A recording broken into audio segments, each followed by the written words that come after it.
All right, ladies and gentlemen, boys and girls, shipmates of all ages, welcome to episode 16 of the Across Your Bow podcast. Woo, what a week have we had. I am, of course, your host, Sir Venom IK, and joining me today as a last-minute thing, thank you very much for coming on last minute, my man, Caist. What's up, Caist? How you doing, bro? What's going on, everybody? Happy Hump Day. Happy Hump Day. Hey, so what you been working on this week? I've been working at work so much this week. That's been my yeah. All right. That's been my life. No, it's I got a kind of quasi promotion at work, and it's like same pay but more work, double my work. So it's one of those of learning a new skill and learning a new trade and trying to deal with all that. So it happens. Sounds like fun, but hey, man, it's more responsibility, but it can only make you look good in the eyes of the company. So that's awesome. Oh yeah. So, all right, guys. So lots of things have happened over the past week. We talked last week with my man Jaquelis, Josh, J=Josh, about what to expect in the new CV world. Now, I did have plans to have Kami Samurai on today, but some last-minute scheduling conflicts. We're not able to make that happen, so I was rescued in my hour of need. Only 2 hours ago, my man Case decided. He said, "Yeah, man, I got you back, bro." And I don't worry, I won't forget that, man. I do appreciate you for coming on to the podcast. Let's jump right into the news. Julius Caesar going to Tier 6. I didn't even see that. You haven't seen this? Holy no, I didn't see snap, that news. Guys! Julius Caesar coming off of Tier 5, and they haven't even tested it yet. But they are. Please tell me that they're gonna bring it up to that standard, because I think it was rough at 5. Right. Well, it's pretty strong at 5, and it's very overpowered, and it does a hell of a lot more damage than all the other battleships at 5, and some of them at 6. Across the numbers and across the averages moving forward. And now they have not tested it out yet, and these are preliminary notes, so this is a work in progress as they move forward. Excuse me. So what they did say that they were going to do to this is they were going to move the armor from the 19 millimeters to the 25 millimeters and then test it out there. My initial thing is hey, if you're going to do that, you got to revert it.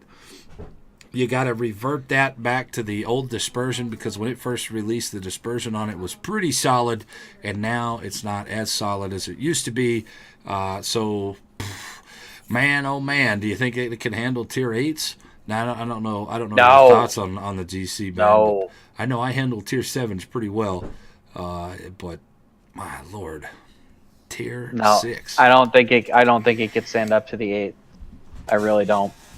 Yeah, I think it'll be fine at tier 6. You're just gonna have to play it smarter, and like I said, if it works, then they'll implement it. If it doesn't work, they'll trash it. But hey, everybody wants some more transparency for more gaming, and then now they're actually giving us some transparency, and people are bitching about it. So I don't understand, man. I've heard so much crap in the last couple of days, or the last week and a half. About how good this game is, or how bad this game is, or what they need to do and what they need to do. All I can say is at least they didn't have to tell us squat to begin with, and I'm happy that they said something. Hey, look, we're going to try this and see if it works. They're going to try it, and if it works, they're going to implement it, and we're just going to have to deal with it. If it doesn't work, then they won't put it out. Simple thing. So there's no reason to be all up in arms, and man. Anyway, so what thoughts on that? I mean, Tier 6 for the GC. Now understand that it's not going to be the Tier 5 GC. It's going to be a Tier 6 GC. Yeah, I have to reserve judgment, because I do know it is strong at its tier. I just don't think it's going to handle the Tier 8s very well at all. And that's speaking as a battleship main. Now, they're going to have to give it a gun buff. They're going to have to, or else it's going to be spitballs at the side of Tier 8s. If they do implement this change, do you think you'll be refunding it? Because anytime they make a change, they do offer refunds, doubloon value refunds. I don't know. That's going to be interesting to see. I don't know. I mean, it would make sense that they do. But this is the first. This is actually in my time of playing since it's the first time I've seen a premium since the CV rework, actually. So with the Kaga shift into tier 8, that actually was the first time I've actually seen a premium shift. So I don't know. I don't know. We'll have to wait and see. I like the GC at 5. I think it's probably the best battleship at tier 5, hands down. I don't think anything out there can touch it, except for maybe this new tier 5 that we're testing out right now, that German 12-gun monster of a boat, the Verbis Unitums or whatever it's called. I have no idea. That thing is the most accurate nonsense I've ever played, and it's since it's German, you know it's going to change because they can't be accurate for some reason. Nope. Blunderbuss. There you go. Shotgun it all. So it's a touchy subject, man. I know a lot of people on the Reddits and a lot of people in the forums are throwing up a big old fit about this is illegal. You can't do this. You can't sell something and then make it change. You can't buff it / nerf it. And I'm not a legal guy, but in my opinion, they can do whatever the hell they want to.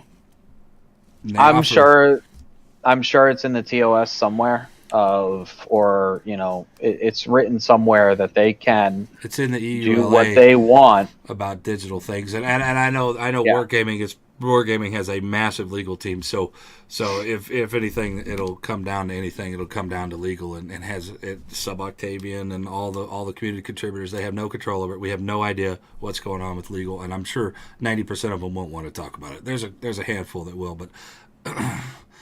There you go. It's also it's kind of the same line as how do you look at like MMOs in that point of view of, oh, we're going to do a 3-hour rollback. Your character is now 3 hours less progressed than it was before.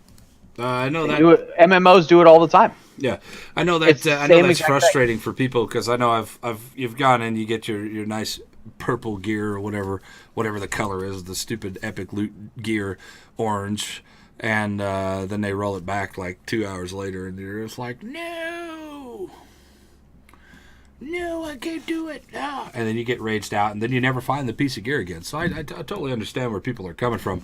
But we've also seen this change. We've seen changes like this before where they offered refunds. Graf Zeppelin was a big one. The Kudasov and the Belfast, when the smoke change got nerfed, they offered refunds. I don't know how many people actually took them up on those. I'm sure that there's a few, but I didn't. I like them. I think they were fine. They're fine. They're just as good as they were before, if not better, based on how many games I've played. Of course, I've gotten better in them. So I don't know, man. But think about it this way: if they do alter this and bring it out at tier 6, you will have the new tier 6 battleship that you can play with, number one. Number two, think about the opportunities for them doing other boats and maybe actually pulling some of these retired ships out of retirement. Gremyansky, Nikolai. If they do some of these things and they make these changes and make it balanced and call it a balance change, what's to stop them from bringing back the Grimmy that you can actually buy now? Because I know a lot of people still don't have it, and they would like to have that, or the Nikolai. What's to stop them from doing that? But I can also see the counter argument there of, well, you've been waving a certain boat in front of our face, and I will keep that boat name quiet. But you've been waving this boat in front of our face for what, 6 months now, and we're still delayed. So what are we talking about? It's like the Alaska. Oh yeah. I haven't said anything about that. They said, oh, it's not going to be released with the 8.0. We're worrying about CVs right now. It's a smart deal. I mean, I honestly... What are we going to see? 8.4, 8.5, 8.6, 9.0? Yeah. Ain't no telling. Could be next year. Who knows? Soon, trademarkers. That's the only answer you're going to get out of them. Trust me, I've asked. So, moving on. Okay, so there you go. There's a thing there. We'll start off right here with just nice positivity there. The next thing, guys, the Lunar Crate bundles, 8,888 doubloons to get the ends at 8.1. So you guys will have until 8.1 to get those. If you guys want to purchase those, to guarantee that you get the Irian out of those things, you need to buy all 3. Which, whatever. I mean, we had a bunch from the Christmas containers, so I just went ahead and spammed all 3 of them and got all the boxes. Got the boat. I already had the boat. And so I got 11,500 doubloons off of that. Plus I got all of the skins. So, and the skins, the Irian skin looks really awesome.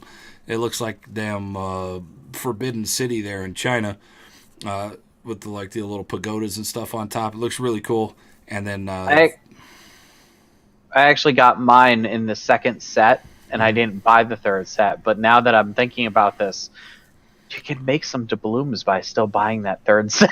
There you go. You can make the doubloons by buying. You can make about 3K. You can make about 3K, and making that and then buying that third set. I bought it. I came out. I think overall with everything, I feel I got my money's worth out of each set of the boxes. I'm getting that ship on the very first box that I got. If you buy all 3 at the first time, the first one you're going to open is the ship.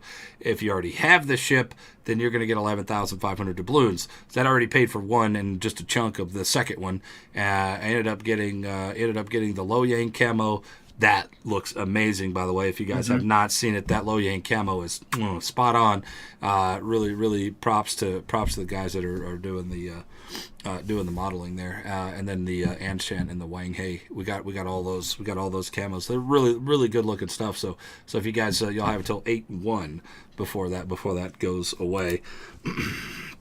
Also, moving on. You got anything else for those boxes? You gonna go buy the other one?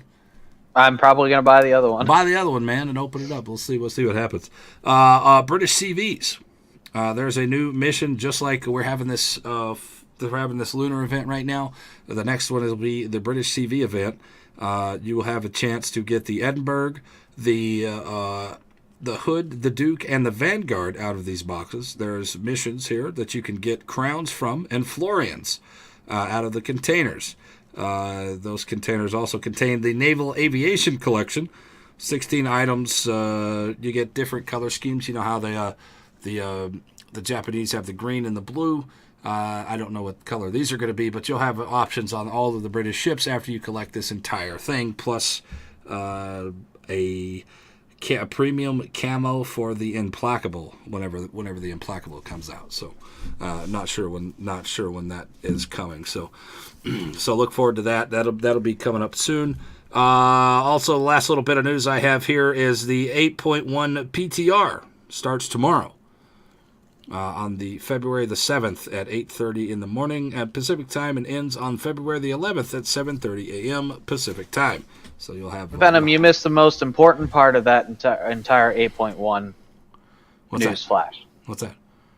One small but long-awaited change: the ability to open all collected containers with a single click. See, for somebody like me, who saves up his containers until he gets a super container, it's kind of anticlimactic now. But yes, that is a good point, man, and thank you for that. You are now able to open up all of your boxes at the same time. I don't know. I guess am I the only one that saves them up? I mean, obviously I'm not, because people have been complaining. Oh, I've got 3 of these boxes. I can't open. Guys, I opened up 60 to 80 boxes every once in a while. Like the last super container we had was 55 boxes. It took me 20 damn minutes to open them up, and I was okay with that. I mean, I think it's probably along the lines of more of the people that go out and buy 20 holiday, 20 Christmas crates. You know, I suppose. I'm just gonna spam buy. I mean, I know somebody that bought 80 containers. It's like that instant gratification that kind of. Instant gratification kind of irks me that people want to do that, but I enjoyed the. There's not an option to do it either way, so oh well. I don't care. I'll move on. Any other news you want to talk about? Nope. That was the only thing. All right, guys, if you have any questions, comments, or concerns, please go ahead and leave them for the guys over on YouTube. Leave them in the comments section below. You guys can hit up my man Caist over at twitch.tv/Caist, or hit him up on the Twitters at Caist, or you guys can hit me up at Sir_Venom_IK if you guys want to comment or question anything. For you guys here in the actual live chat here on twitch.tv/SirVenomIK, you guys can go ahead and at SirVenomIK or at caist or at one of the mods, and they will feed me the questions that you have, and we will address those toward the end of the program. Thank you guys very much for joining us. All right, so 7 days later, boys, on this day 7 days ago, the new CVs rolled right on in, rolled off of the port and into our lives. Some of them came willingly, some of them have been begrudged and forced upon them, some people feel. I feel that a lot of the community has overreacted by like a million, billion, zillion times here, have gone and fired up all the Reddit threads and fired up all the forums and calling for heads of people. And I disagree with that. I don't know, what do you think about that? People going crazy. I feel like I go for a lynch mob every time I say that I actually enjoy the rework. I'm enjoying I do enjoy the rework. For those of us, and I will admit it, I'm not great at real-time strategy games. For those of us that are bad at real-time strategy, this rework actually brought a class that was unobtainable to us. And it allows us to actually play all the available content in the book and actually work towards being better at it. So, well, I am all about trying to learn something. I have enjoyed my time in this game just by learning and grinding through these boats. Now, there's a lot of people out there that don't really care to grind through the boats, so they double wield their credit cards and they go straight up to tier 10 and then complain when the game is too hard for them because they didn't learn on the way up. So what did I do? I kept my Langley and I kept my Ryujo and Ranger, and I played through these things. And I was the first one. If you guys were here on that first day that it released in that morning stream that we did, I was the most ragey, salty, toxic dude you've ever seen. This is stupid. And because I didn't understand what the hell I was doing. And after playing a good, I've got about another 130 games in the CVs now. I understand. The CVs aren't bad, guys. They're not terrible. They might seem a little bit overpowered, but adjust to it, guys. Y'all have to pull your heads out of your butts and adjust to what's going on in the game. I think that's a lot of the issue here is people aren't adjusting to it. They're just like, no, it's bad, and they haven't even really given it a good, honest shot. Now, there are some problems. Don't get me wrong. There are some problems, Caist. What do you think is the biggest problem so far with it? It's funny. I said this to my stream the other day, and I stand by the statement. The biggest problem I've been having is the negativity in the community. But aside from that, if you want to talk gameplay mechanics, I do think AA needs a tweaking. Which we'll talk about that here in a second, too. Yeah. Because they are tweaking it. I definitely think it needs a tweaking. And I think the stealth torping needs a fix. I think those are the two biggest issues for me. Right. My biggest problems with it right now is the fact that the hack and the Kaga can have three sets of torpedo bombers on deck at any given time, giving them absolutely zero reason to use the dive bombers or the rockets. If you guys have seen the ridiculous damage, of the hacks that are coming out of there, you guys have all seen those screenshots, and 500,000 plus damage. It's ridiculous, and that should never happen. That's too much. That's a little bit strong. So, what do you got to do? You got to fix it, and that's what they're going to do. And we'll go into what they're doing a little bit later on. So, good things. There's a lot of good things that have come out of this CV rework. Number one, I'm actually playing a CV. When did you play a CV, Case? You never played a CV. Like once in a blue moon, maybe months ago. Somebody threw you $10 and said, "Here, you asshole, go play a CV because I hate you. But here's $10, but because I love you." I mean that's kind of the way it went with me. I mean, like here's $5, go play a CV. And I was like, oh, all right, well, whatever. You guys want it, and I didn't enjoy it. I do think there's some downsides to the new CV gameplay and some bonus sides to it. And I know we're jumping back and forth, but one downside, the counter CV play is not there anymore. So they've taken the ability to just get absolutely shut down in a game and be frustrated out of the game. I can't go over there and just hammer you the entire game and you just have a miserable time while I'm just doing whatever I want to. Or immediately delete a curve first with survivability expert right off the bat. Can't do it anymore. I've seen it happen. It can't do it anymore. I think I think there's a lot of to be said about this game and what they have done. Now they did. Now I'm not all for making the game easier for people. You know, fucking learn how to play them and then understand that it's going to take time and it's okay to be bad at this game. This is generally my mentality when it comes to something like this and having life easier for people, right? There's a lot of people out there that absolutely hated the old way of CVs, but they never really gave it a chance. They would get deplaned at tier 10, but they would never change anything. They would continue to throw at that same boats. They would continue to get strafed on because they didn't know the mechanics of the boat. And then they would throw their boat away and be like, "No, I give up." And those people drive me nuts when they just give up without even really giving it a hard shot. What do you think? No, I agree. There is that level of just instant gratification that people demand. I want this, and it's just like, won't work for it, you know. Some other things that are positive about this. They released some information a while ago. Don't ask me where it is because this is just something that is, I don't know if it's hearsay, but I trust the source that I heard it from. 4% of the players were playing CVs in the previous instance of CVs. 4%.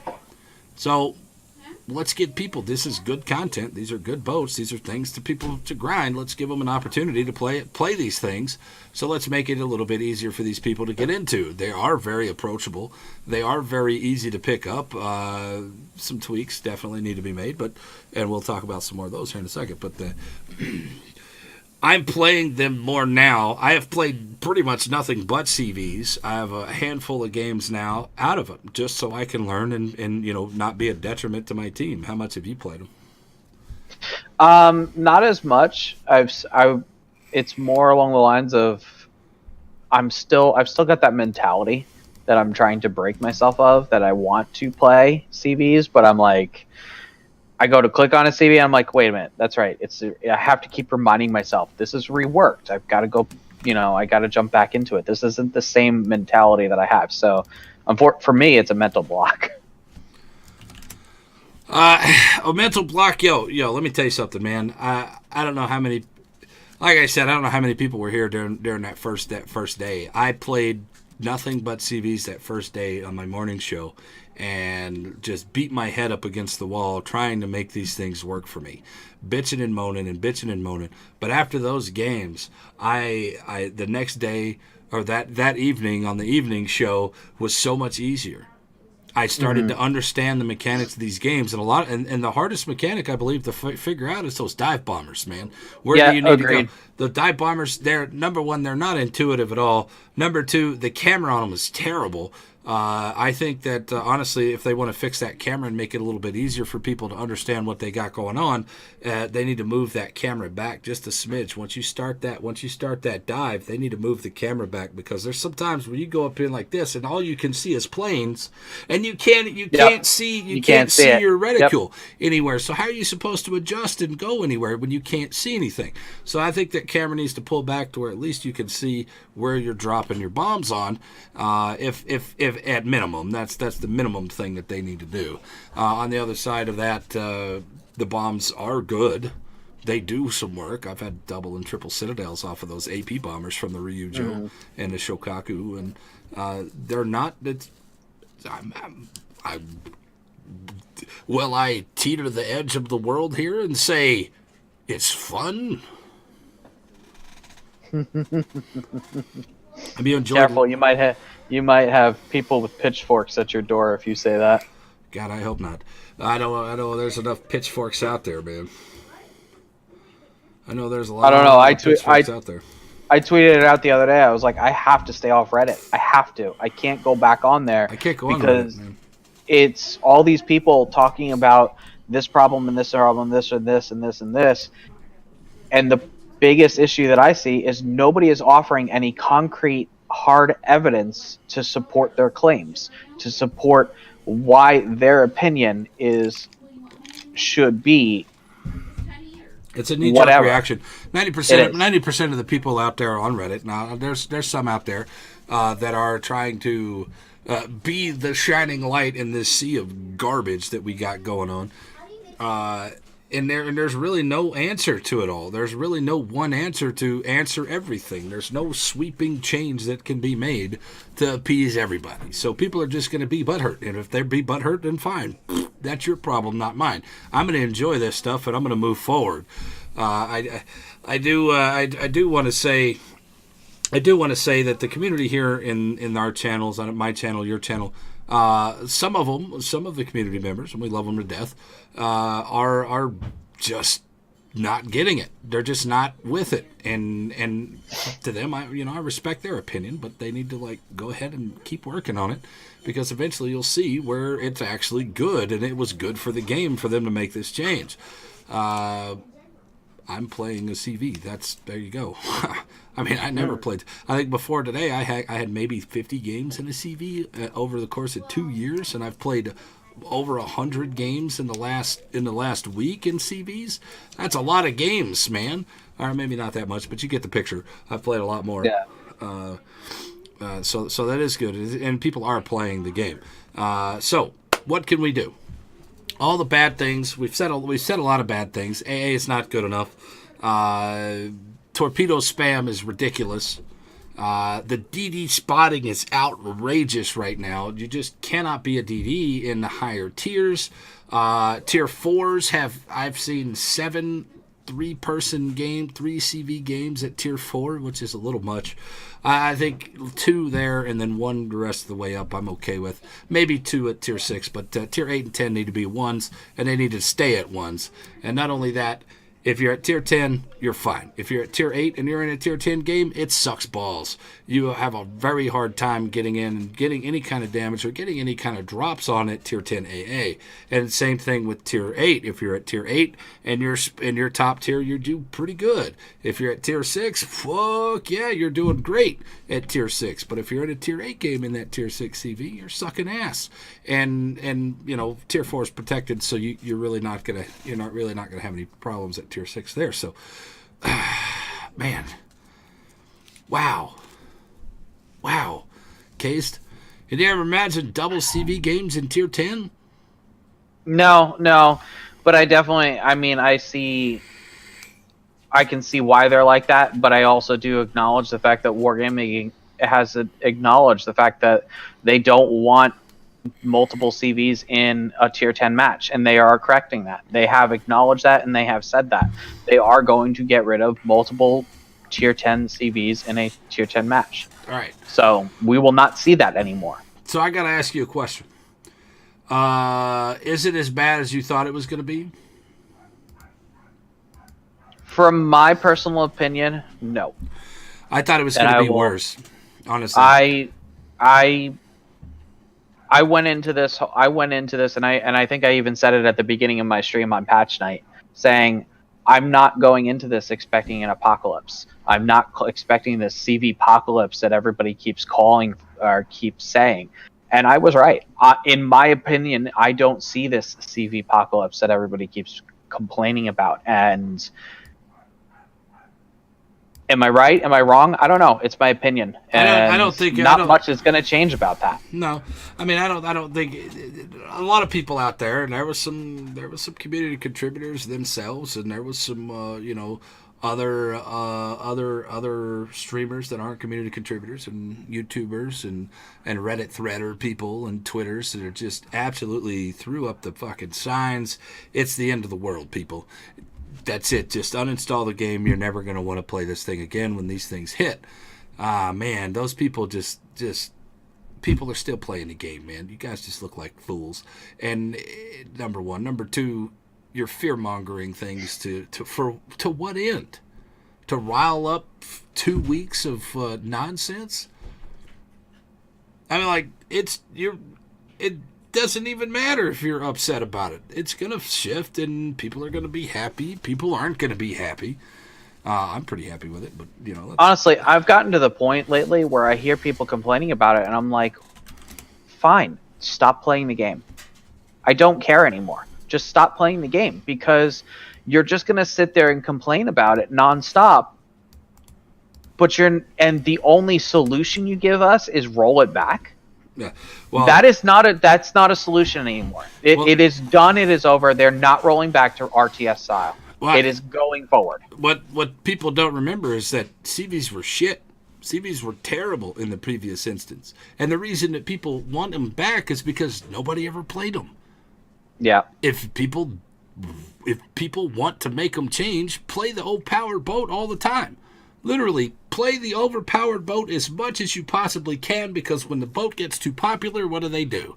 They're like, why is this boat too popular? Look at the Alsace. The Alsace got nerfed. It didn't need a nerf, but what did they do? They nerfed it, and then they, brought it back in the Bourgogne form. So if you guys really want to make changes, play all these overpowered boats. Look at the hack. Everybody's playing the hack right now, and they're making a big-ass change to it, which is desperately needed, and I cannot wait for this to actually happen, because Tier 10 is miserable. Tier 10 is miserable. British CVs are also out. Hermes, Furious, Implacable, and Audacious, well, they're on their way out. As of 8.1. As of 8.1. The British CVs have Carpet Bombers as their bombers, and I've been playing a couple of these on the stream and showing everybody out. They're not bad. They're very intuitive. They actually come in and attack almost like the rockets do. I don't know. I've heard that the best description of those bombers is the fact that somebody said it's like the guy in the back seat just dropping a bucket of grenades out on top of on the deck of the boats as it flies over. They're 250-pound bombs, so it's just a bunch of them. I think each of the planes has four on one wing, 2 on the other wing, and there's 3 in the flight. So do the math on that. 18 bombs. 18 bombs coming out. High HE chance, HE bombs. Not bad. I've had some pretty good damages in those. They are a little bit tankier because they are the awkwardness. They don't go up and down. They kind of fly straight and just kind of pitch it out there. So you get a little bit interesting dispersion on that reticule as that's going on. What else? What else do we got? Large HP pools, a generous number of bombers, and an unusual way to drop them is unique trait of the bombers. If you're able to predict your target's movement, you're going to inflict more damage than the bombers of the other nations. The British planes will not be diving, which will allow the target more time and ups the chances of lessening the effect of the bombing run. Attack aircraft carry a large number of very fast rockets. As for British torpedoes, they have a very short range, but are very fast to aim and arm. This makes it possible to launch them in almost point-blank range. I know on the one of the British carriers is very, very, like 1 kilometer distance on their torpedoes. So you have to get in on some of these really, really close to get these drops. So they're definitely flavorful. They're totally different than what the hack is, when you can drop them from 8 kilometers away. I was watching my man Keskin today, and he was playing a hack. He would drop, come up, and then immediately go into a second run and have two racks of torps, basically two racks of torps going in on a target from 8 kilometers away. The guy had no chance. Had no effing chance to dodge any of these torpedoes. But the British ones are bomber heavy, and they're very good bombers. And I know the Tier 8 Premium does not have torpedoes on it at all, so it's just bombers and rockets. What do you think of that? Yeah, I mean, it's, I don't know. Yeah, I haven't played it, so I can't. Yeah, I can't give an opinion because I haven't played it. All right, so they also here's another negativity thing. All right, AA is a mess right now. AA is a mess. AA completely 100% changed now. Instead of clicking on it and then focusing on that particular squadron of planes, you have these area effects. You have the left side or the right side. Now, I did ask that what happens if they come straight in on you, and I was told that they're still left or right. There's no front or back. It's always left or right. So you have to turn your boat to get these things. If they're coming straight for you, you got to turn to get the AA to be more effective on them. So just take that into consideration.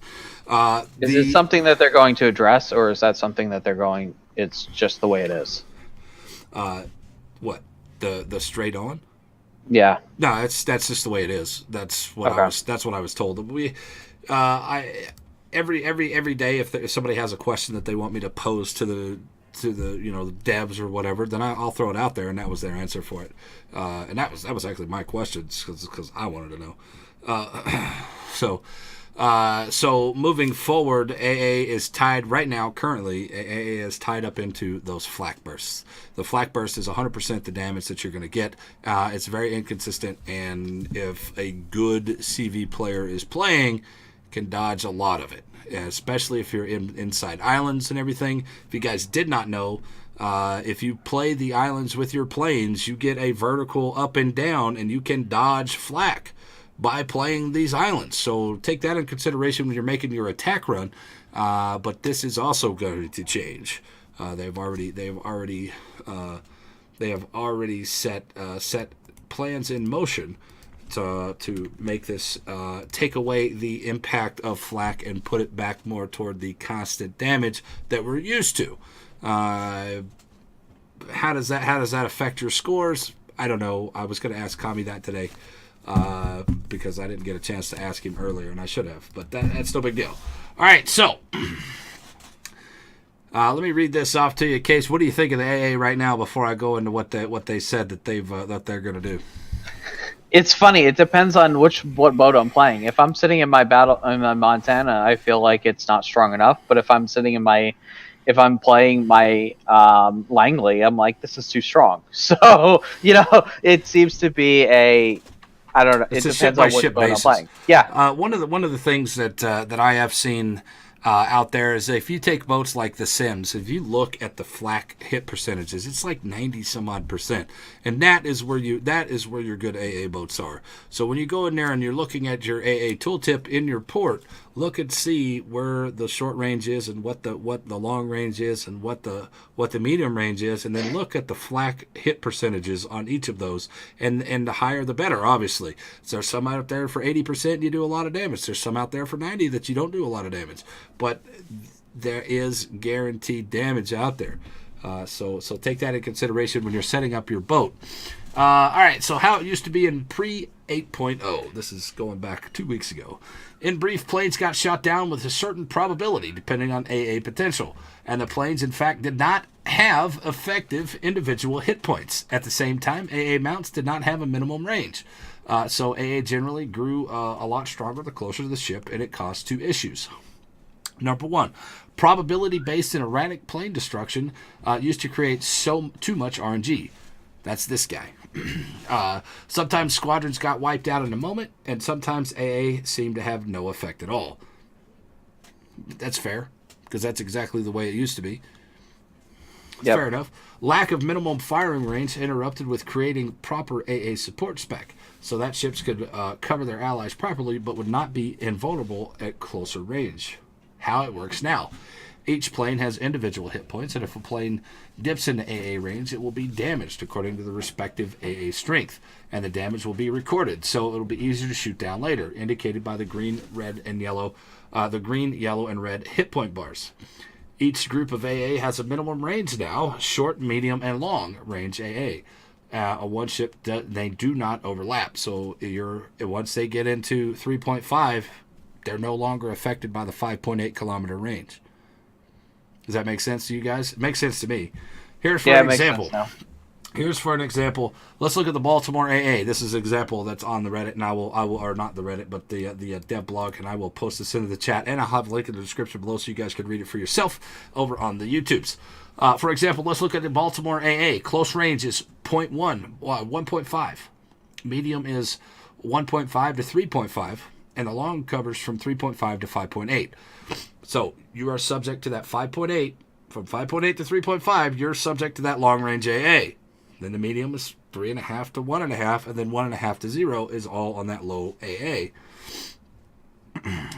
Now, there is a hit chance parameter for AA. It allows for better fine-tuning of AA mounts per class and tier. Usually it's higher for more modern ships, which represents a more modern AA fire control systems. Hit chance affects flak, burst, and constant DPS. Let me go ahead and link this up so you guys can read this. There you go. AA damage is dealt in two ways now. Constant DPS of respective AA ranges. The damage is dealt DPS multiplied with a hit chance. So you have 100 DPS and a 70% hit chance. You will deal 70 damage per second. The damage is being dealt to each squadron in the AA range and is not being spread. Each squadron receives full DPS. It is also worth noting that within the squadron is being dealt to randomly chosen plane at a time. So you could hit the first guy and then you could hit the last guy. It's all up in the air which way it hits. Basically, AA quickly shoots all the planes in a squadron, plane by plane by plane.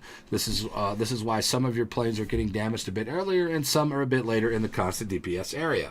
Flak bursts for medium and long range AA only. A flak burst is a specific volume of three-dimensional space, and if a plane physically gets inside the damage, usually very large, it is applied to that exact plane. Actual average number of flak bursts is based on a flak burst parameter multiplied by hit chance. Oh my god, this is so much math. Either way, flak bursts appeared on the calculated squadron path within the specified zones. So from directly is A, and then on the wings coming out at about I don't know, whatever angle that is a B. There's an A and a B zone. You have you get 1 times the damage on the B zones, and the closer you get toward A, the more damage it causes. Looks what it's apparently to me. Anyway, so basically, flak is more important. There's a lot more explanation on that. I'm not going to go through it all because it's like 8 pages worth of nonsense here. That guys, go check it out for yourself. So what do you think about the AA, man? I mean, like I know we didn't really just the basics there. It's pretty self-explanatory actually. I think a lot of people got lost. And I know I did when I took my Atlanta out there and was like, I've got this squad right up above my head and I'm doing nothing to him. And this is supposed to be one of the most touted AA boats in the game. And I did nothing to the planes. Yeah, no, I've seen that. But I've also been on the flip side where I've seen my entire squadron's been wiped out by a Ryujo. So it's like, all right, not a Ryujo. God, I'm drawing a blank on my game. Any of them. Nah, any of them. them. I mean, it was just like this flak burst appeared out of nowhere, and I was like, oh, great, there goes my squadron. Go return to ship, because I lost everything. So there is something to be said about when you're trying to get your drops in on a carrier. The carriers are ridiculous. I am seeing issues with AA being a carrier in the fact that I'm getting shot by flak from behind and I can't dodge it. To my understanding, it was supposed to be dodgeable, and I'm getting flaked out from behind. It could just be the consistent damage bubble that I'm still in. I don't know, but I've lost several squadrons. Fighters are interesting right now as well. When you could fly around, drop a fighter on the map, and just kind of fly on and do whatever the hell you want to, because that's the only counterplay that you have as a carrier right now. What do you think of those? Mm. I mean, I haven't gotten to the point yet where I have fighters on my CVs, but playing with Senpai last night, I actually found those. It was like he dropped it right on top of me, and it helps. It does. It takes a little bit of time for them to work up and actually go chase the incoming squadron. It takes a little bit of time. But if you can time it right, you can devastate a squadron just by having your planes there. I think it's a good thing to do that. But on the other hand, you also have to. I've been chased across the map by one little fighter, and I'm like, why is this thing not going away? And so there's no consistency on it. And I did talk to Earl Grey about that. I'm like, why are these things supposed to fly out of the circle? And he said, well, they're going to give a little bit of chase, and I was like, well, I've had this thing chase me for 3 damn squares, and was watching B6 where he had one chase him all the way, literally all the way across the map. So they're still tweaking the bugs out on those fighters, but they will chase you out of that circle a little bit. That's the way it's supposed to work. Now, if it actually works as the way it's supposed to, then I wouldn't have said anything. But obviously, it's broken there too. So Reminds me of the mob tagging in EverQuest. let's just go aggro the entire Baron zone and bring it back to the original. I haven't played EverQuest, but I know the Barons from WoWs because I learned a lot of Chuck Norris jokes from there. Yep. Those are always fun. All right. So overall, 7 days, still not enough time to really have an opinion on these things. I know that I'm enjoying them. I know that there are a lot of people are not enjoying them. They think it's terrible for the game, and yet they're going to still play because they love the game. And I think a lot of people are just throwing fits just to throw fits, and then some people are throwing fits because they're generally concerned about the health of the game. I think this is a very healthy choice for Wargaming to have done, and it put vigor, and people are actually talking about the game, whether they're bitching and moaning about it or they're actually legit talking about the game, so it's relevant again.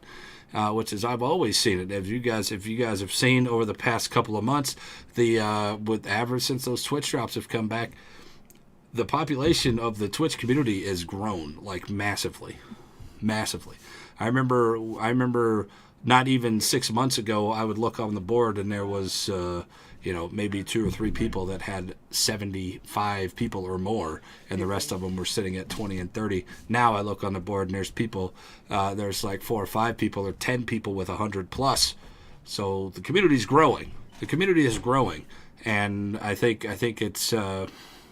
I take it upon my responsibility. It's not my responsibility, but Case, I know you're probably the same way here, is to put forth a good front and encourage people to play these things and do it. And I'm not trying to shill for Wargaming. They don't pay me nothing, but I get tired of hearing all the negativity. And I used to be real bad about it. I mean, when that Battleship AP nerf, oh, God, I hated that thing. I still hate that thing, but we adjust and we move on. Yeah, no, and that's exactly it. And it's funny because you see it. Emotions are running very high right now with this whole thing, and it seems to be if you have a different opinion, it's immediately you're an idiot and you don't know what you're talking about. Like the fact that I like it. I've been ridiculed by many people for the fact that I said I like the CV rework. It needs tweaks, but I like it. Yeah. And it's like, I don't care what your opinion is. You have your opinion. I have mine. If we're going to have a civil discussion about it, we can have a civil discussion about it. But if you're going to ridicule me for the fact that I like it, your opinion doesn't mean squat at that point. I'm sorry. And that may be too drastic, but unless you can have a civil conversation with it, I'm not going to care. I'm not going to listen to a word you're going to say. People getting turned off. I mean, it's gotten to the point where pretty prominent members of the Wargaming staff have just ignored Reddit because it's such a toxic cesspool. And so I know people have their opinions, and Reddit is the place to vent those out there. And I don't want to go watch it. I mean, I don't want to go over there and look at it because that's all the same shtick over and over again. Oh, this is terrible. Blah blah blah. This is awful. They need to fix this. They need to fix that. So, with all those fixes that they need to do, let us go in and step into the fixes that are coming up soon. I gave you that list so we can go over them together, right? Did I give you that list? Yes. All right, cool. So if you guys have not seen this yet, there's the link, and I will link this in the description below for you beautiful people over on YouTube as well. Guys, we're hanging out with my man Caist here, twitch.tv/Caist, C-A-I-S-T, and over on the Twitter at Caist_ with a little underscore there. He must have forgot his password one time and had to remake it with an underscore. That's what I did. Oh, that's why somebody had the full name before I could get it. So. Oh, wow.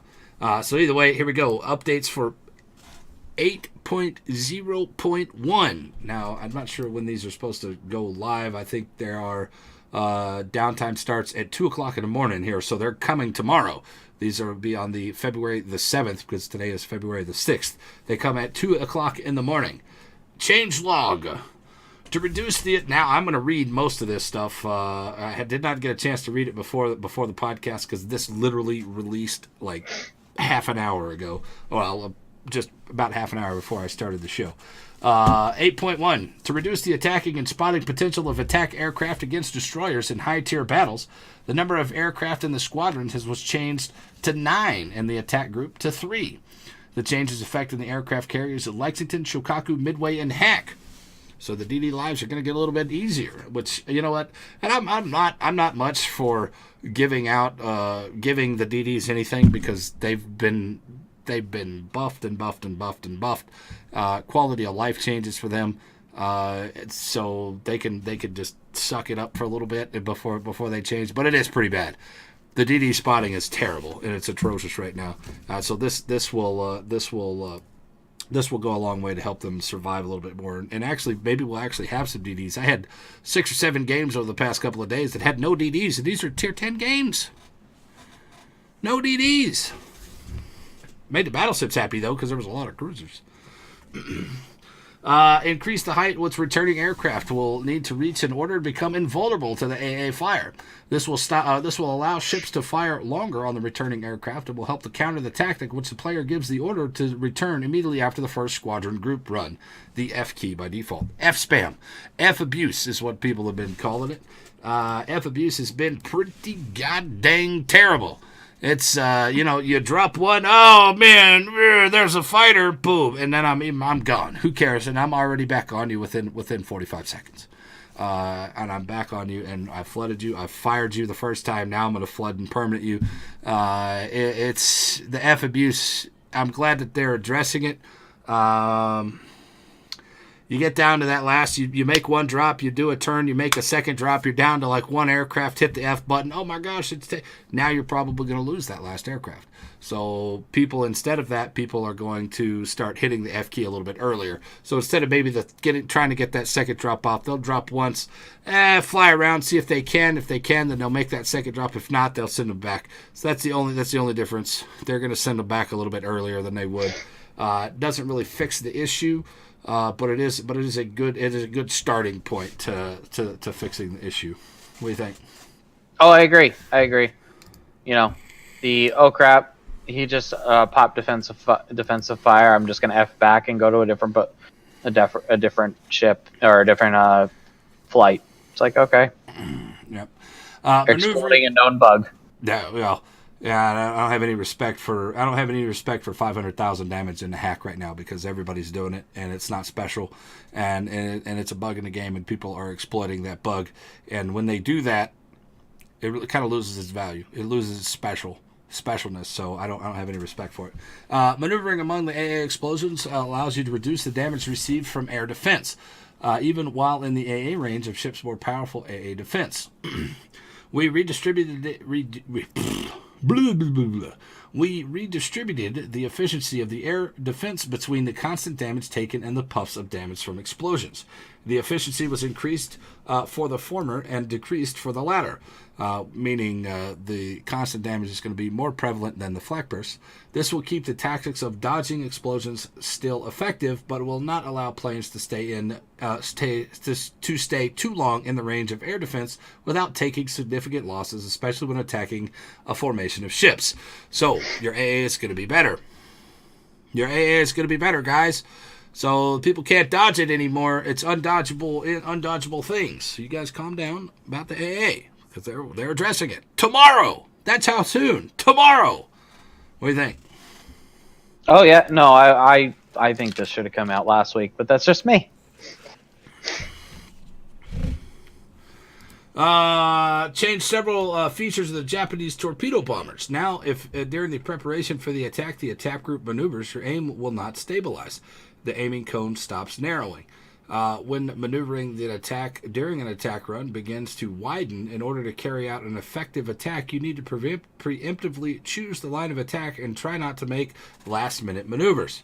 One of the biggest issues that I saw with the Ryujo and the Shokaku, I don't have a hack, so I really couldn't do it, but I have watched people play it, is that those narrowing of the torpedo lines go boop, and they're just quick as hell. And then when you make a turn, there's no punishment for doing that.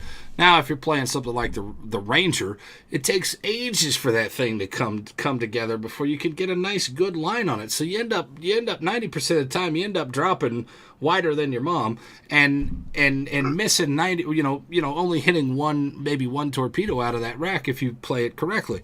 So and then if you turn left, it goes wider. It goes wider faster than it does coming, with the knees together.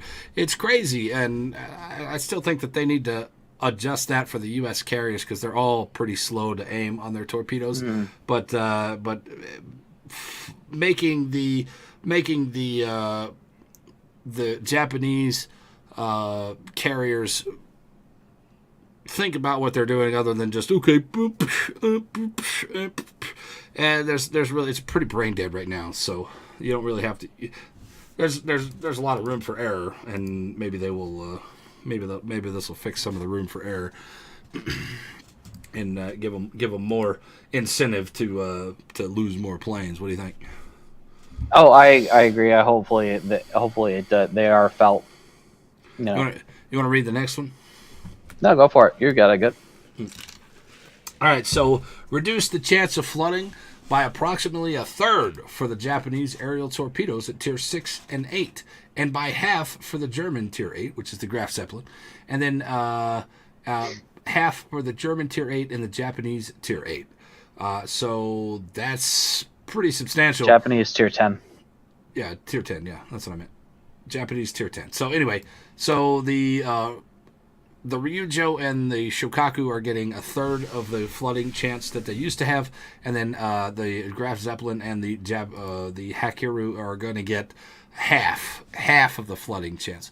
I'm not sure what those actual numbers are on those right now. I can't even check. Somebody want to check that, and we'll announce that at the end. It's pretty good. I mean, the flooding right now on the hack is ridiculous.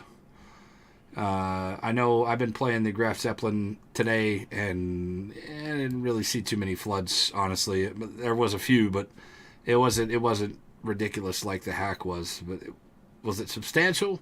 Nah, I think I hit 15 torpedoes and got maybe 3 floods out of 15, so whatever. Sounds like your fire chance. Yeah, no shit. Significant changes have affected the alternate plane torpedo module for the hack.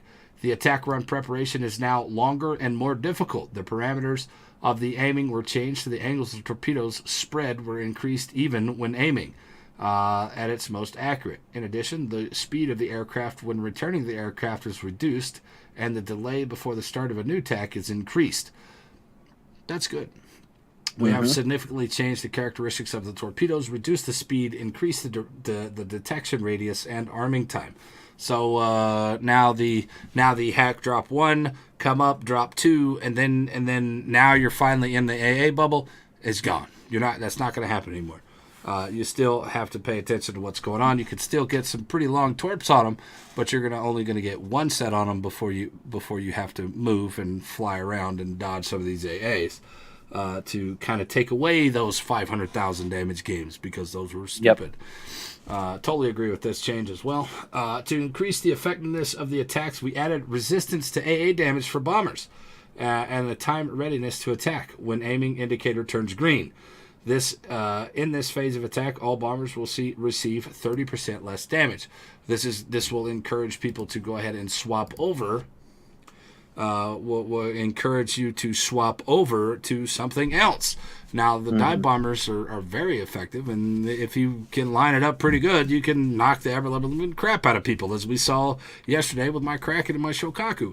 I wasn't going to get that Kraken unless I rammed the guy, but I ended up double citadeling him right there at the end, and then was able to torpedo him down the next flight. So they can be effective. It's just all on what you drop on and how you do it and if you line it up. Still RNGs just a little bit. Thoughts? No, I agree. It's there's still RNGesus in this game, and sometimes RNGesus hate you. So That's right. But we pray to RNGesus still. Look, I still have my RNGesus candle sitting right here, ready for the next prayer. All right, bug fixes. The aiming of the stock aircraft carrier on the Ranger is now similar to the aiming of the American aircraft attack aircraft. Okay, hang on, guys. Let me start this over. A bug fix. You ready for the bug fix for the Ranger? Even. The aiming for the stock attack aircraft on the carrier Ranger is now similar to the aiming for all of the American aircraft, the attack aircraft. The characteristics of the basic fighter consumable for the Emerald. What? What the hell? The characteristics of the basic consumable for the Emerald, the fighter, were brought to the same value as the Fighter II, and the minimum speed of the stock Japanese bombers of all tiers does not exceed the minimum speed of the researchable bombers. That was really well written. Let me tell you. You guys can read that. It's really very well written there. But anyway, they're fixing the Ranger. The rockets on the Ranger didn't aim right, so they're fixing that. And then the fighter for the Emerald is going to be up to the Fighter II module at the minimum, and the minimum speed of the stock Japanese bombers of all tiers does not exceed. The minimum speed does not go better than the minimum speed of the upgraded bombers. That's just ridiculous. Why would you go move up to upgrade and then get a downgrade in speed? It doesn't make any sense. So they fixed that. If the ship has no 25 millimeter AA medium gun range, AA defense start at 1 kilometer. The ship's AA configuration will now be emphasized if you can't shoot planes inside of 1 kilometer. They took so away it's some not. AA. It's like the little dude standing on the deck shooting his shotgun in the air. And on the old wacky tacky shooting his Nambu. Yep. Pew pew pew. All right. Changes to the test ships. The British torpedo bombers showed excessive efficiency in combat. To balance them, the following changes have been made. I didn't really see that they were all that effective. They really didn't get in a lot because of the AA, but whatever. Change the parameters of the approach to the attack of the British torpedo bombers. During the attack, preparation has been increased and the angles of the torpedoes spread at optimal aiming have been increased. Okay, so instead of the narrow, because of the way they drop out, they narrow and they meet up with each other. Now it's going to be a little bit straighter. They're not going to meet up anymore, which is kind of sad, but whatever. Changes on the British aerial torpedoes increase the time. We've already read that. No. Increase the arming time, increase the range, and their speed is now equal to 35 knots. So they were slow torpedoes. Now we will have to drop them further out because of the longer arming time, which is fine. The British aircraft carriers at tier 8 and 10 are now the only one type of torpedo, Mark 12 basic tier 8 aerial torpedo. So there you go. So you have tier 8 torpedoes on the tier 10 Audacious, which I don't know if that affects any of you guys, but it affects me because those torpedoes are pretty strong. Mm-hmm. They do quite a bit of damage. An additional some bugs have been fixed in the update. Fix the bug where the flag on the 11th reg season was displayed incorrectly. That's not non-existent. Doesn't really matter. I'm not even going to read the rest of those. You guys can read the rest of those for yourself. There you go. That's all in the dev blog. That is releasing tomorrow. Some quality of life changes for AA coming up. It's going to be a little bit harder for CVs to just drop out that 500,000. So after 7 freaking days, all you pitchfork people, look, I got my little pitchfork. All you pitchfork people, shut up. They told you it was going to be bad. They told you they were going to fix it, and now they're fixing it. So shut up. Am I the only one that's bothered by this bug fix patch not addressing the Massachusetts B sound bug? I'm upset about that too. It's like it's not even mentioned in it. It's like, come on, I don't want to hear. Every time I see a Massachusetts B, I'm like, shit, I got to turn my volume down. Yeah. It's an amazing thing to be flying a plane, and I was like, yo, what the hell was that? And they're like, what's going on, Venom? I'm like, I'm hearing these big ass guns shoot, and I'm like, are these fighters shooting these cannons at me? What in the world is going on? They're like, oh, it's a sound bug with the Massachusetts. I was like, well, that sucks. Well, at least I knew he was shooting his guns. I mean, you really can't say, hey, what are you doing? You ain't doing nothing. I'm like, I'm shooting my guns. No, you're not. But you can hear me, man. The bug, bro. You know I'm shooting my guns. Next patch buff to CVs, the fighter is going to be carrying a turret from the Yamato on it. Japanese fighter with an 18.1 inch autocannon. Yeah. There you go. Yeah, it's just gonna fly along the waterline, just blapping shell after shell, and citadeling it. Hey, Omaha, you thought you were in tier 10? Ha ha ha! Yeah.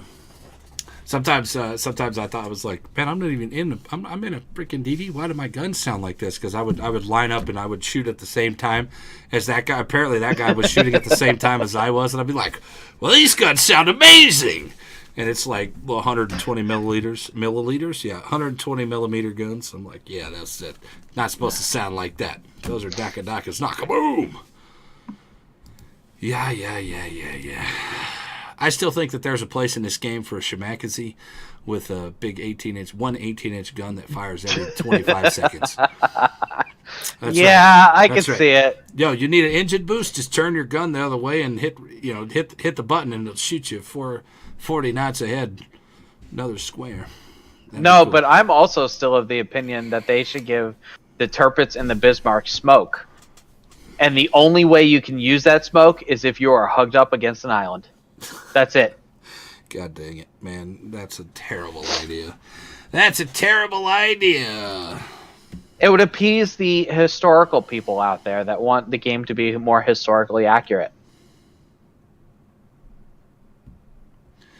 So, oh man, one of my clanmates is going to shoot me for saying that. Yeah, whatever. I mean, I enjoy it, and they are fixing it, and I'm glad that it's here. I do not want it to revert to before that because the CVs were too stupid back then, and I'm actually I'm really happy with the start of this thing. I'm actually playing CVs now. I didn't play them before. It's a lot of fun, and hey, we got stuff to look forward to. So, any thoughts? Any last minute thoughts about whatever we talked about so far in that subject? No, I mean, at this point, I just wish that people need to understand that this is not reverting back. Wargaming is not going to cave. They are not going to revert this back to an old system. We have to persevere and push forward at this point. People can complain all they want about this, but the fact is, you are not going to get it changed back. Right. You want it to change back? Convince 80% of your player base to quit right now, and I can guarantee you there's not 80% of the people in this game that are going. I wouldn't even do that. They're not going to do it. Grow up, take it what it is, and learn how to play it. If you don't want to learn how to play it, shut up, because we don't want to hear your complaints. All right, so moving on, 8.1 and beyond, guys. 8.1 and beyond. We have some pretty hot things coming up. The British CVs will be coming out there. That's, as far as I know, that's everything that I know of that's coming out. And it gives it even more content to play, man. I am desperate for content as I've maxed out everything. I've got everything pretty much to tier 10 except for the CVs, which we're currently working on, and that's a long way from tier 8 to tier 10 at 330,000 free X or 330,000 XP. Some other things that we're looking forward to is the Russian battleships. I know you're happy about this because you're a battleship main guy. I am. What are your hopes and dreams for this line? What's interesting is I haven't been following that closely with the little leaks in the. They're out in super testing right now, from what I understand. I haven't been paying that close of attention to them because when a new line, especially when a battleship line comes out, I don't want to spoil my opinion of it. I don't want to read a bunch of people saying this battleship is awesome, this battleship sucks. I don't want to read that. I want to experience it for myself, because I can't formulate my own opinion for my play style based on the opinions of others. Well, this is why when it came down time for the CV rework to come out, I was of the minority here to keep their mouth shut about it. I did have concerns. My concerns of the dots were going to be ridiculous. That was my concern. They ended up not being as bad as I thought they were going to be. You still get set on fire, but not as much as I used to be able to. I do hit floods every once in a while, and I did flood out yesterday, but whatever. I mean, it's not as bad as I thought it was going to be, and that's 100% the truth. And so my concerns were alleviated on that end. The other concern I had was how effective is AA going to be? My very first game, I did not enjoy definitely did not enjoy the AA my first game, because they had pulled the AA range mod out, and I'm looking, I'm like, why does my Atlanta only have a 5.8 kilometer AA range? This is stupid. Where's my AA? And then I realized that they had pulled that range mod out. I didn't have that mod put back in there, the new flak mod, and oh my god, I was miserable and just not a happy person. And so I was cussing and swearing up a storm at Wargaming for putting this in there. But either way, long story short, final thoughts on the rework, man. My final thoughts is I like it. I mean, like it? and Good. nothing is going to change on that opinion at this point. And if I have to, I will stay out of the community forums and Reddit for a while until people just shut up and accept it. Because if you have an opinion, give suggestions on how to improve the current state of the game, not just roll back. It's not going to help. I don't think rollback is not the right thing to do. Number one, it needed to change. I'm glad it changed, and everybody else that thinks it should go back to the original. Wow, then they're just dumb, and they're just piling on, and they're just piling on to a few people that are trying to hold out, because nobody likes change. Nobody wants to adapt and learn. I mean, the smoke change I was pretty upset about. The battleship AP I was pretty upset about. But a couple of weeks people will start coming around, and they'll be like, oh my god, this is actually pretty good, and they're actually making a change. And then nobody will ever come back to Wargaming and say, hey, good job on this. I apologize for being an idiot and calling for your guys' heads and shit. Nobody will do that. Nobody will stand up and say, yo, I was wrong, these are actually fun. They're just gonna be like, they'll disappear, and until the next thing happens up, and then they'll be like, let me get attention, because when I want to say my opinion, and the facts are, it's actually good for the game, and whether you feel that way or not, facts don't care about your feelings. Thank you, Ben Shapiro. All right. And nobody's been talking about, it hides the fact of the concealment nerf for cruisers and battleships. Nobody's been talking about it. Well, there's something else. The concealment issue, non-issue. Honestly, a lot of people. It has gone by the wayside here, because not too many people are up in arms about it, because the CVs are bigger up in arms. The concealment nerf did happen. It's 10% across the board. Did it affect anything? Nope, not really. Is it a big deal? Nope, not really. Is it going to be a problem? Nope, not really. People aren't really going to care, because there's more things to bitch about, or more other things to complain about that take precedent, and that's where's the loudest thing at right now? CVs. And let's roll it off into the next radar change. Have you heard about this change? Yep.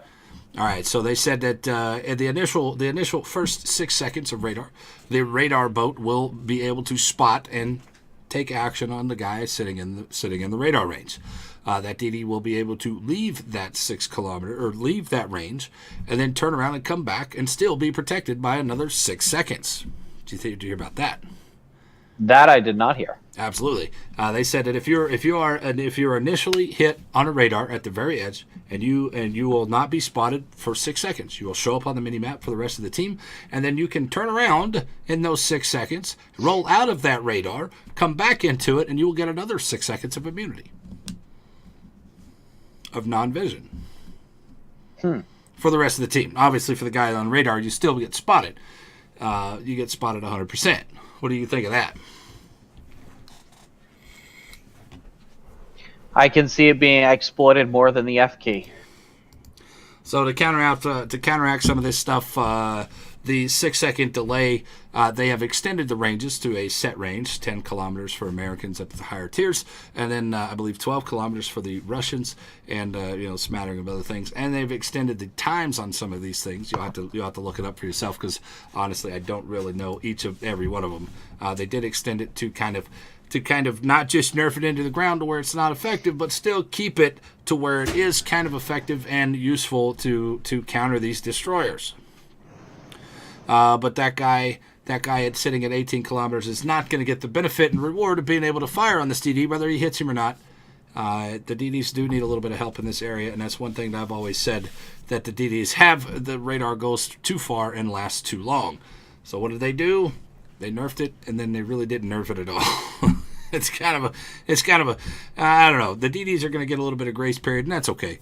Because as soon as you hit spotted by radar and then like 18 people are shooting at you, it's frustrating, especially when there's nothing that you can do, because there is no counter to radar other than being further away, and that's what the game doesn't need, is be further away. I still think that they could implement I still think that they should implement a jammer consumable, but you would have to trade smoke for it. Well, I don't think that works in this. It doesn't work in this instance anymore. Before the CV rework, it could have worked. Now there's no way, because you're all the CV has to do, and there's going to be CVs from now until, for at least the other 3, 4, 5 months. It's just going to be CVs pretty much every game, and they're just going to spot you anyway. So I don't think that's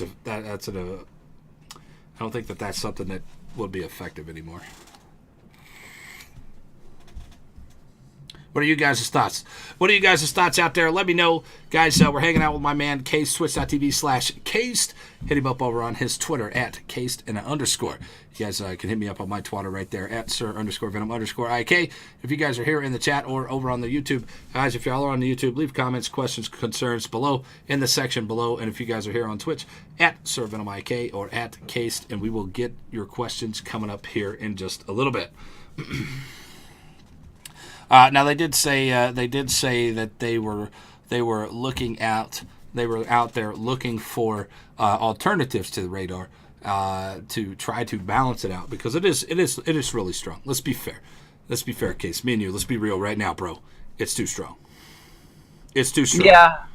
Well, I don't know. Yes and no. Well, I mean, you're a battleship main guy, and you really don't care. But my problem is. If those cruisers are sitting behind an island, they are in no penalty whatsoever. They have to take no penalty. They take no damage for popping that radar. And that is the most frustrating thing for a DD, is like, okay, this guy is doing this, and I'm getting pooped on by the rest of the team with impunity, and there's no counter to it, right? So you got to make it a little bit more risky for these people. Yeah, but there is still no penalty for the Haragumo that's sitting in his smoke 8 kilometers away from and just machine gunning battleships. No, there's not, and that's another thing that they should. They did look at some changes. Now, in case that we talked about this the other day, they did make some changes to try to attempt to make some changes to radar, and they found that they would be ineffective, or it would take too much time, or take too much money, or whatever development that they just did not really want to go down that road, and that is line of sighting. Line of sighting, I don't think, was the biggest issue of radar. I think it was the fact that it went too far and lasted too long. That was more important than, radar can see through islands. I don't care. That never bothered me. I really don't care. And those people that complain about line of sight radar, it's a game. It doesn't matter.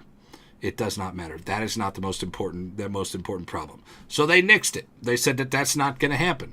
So this is their third iteration of what they are attempting to do to try to fix the radar. And if it works, then it works. If it doesn't work, then they're going to scrap it and do something else.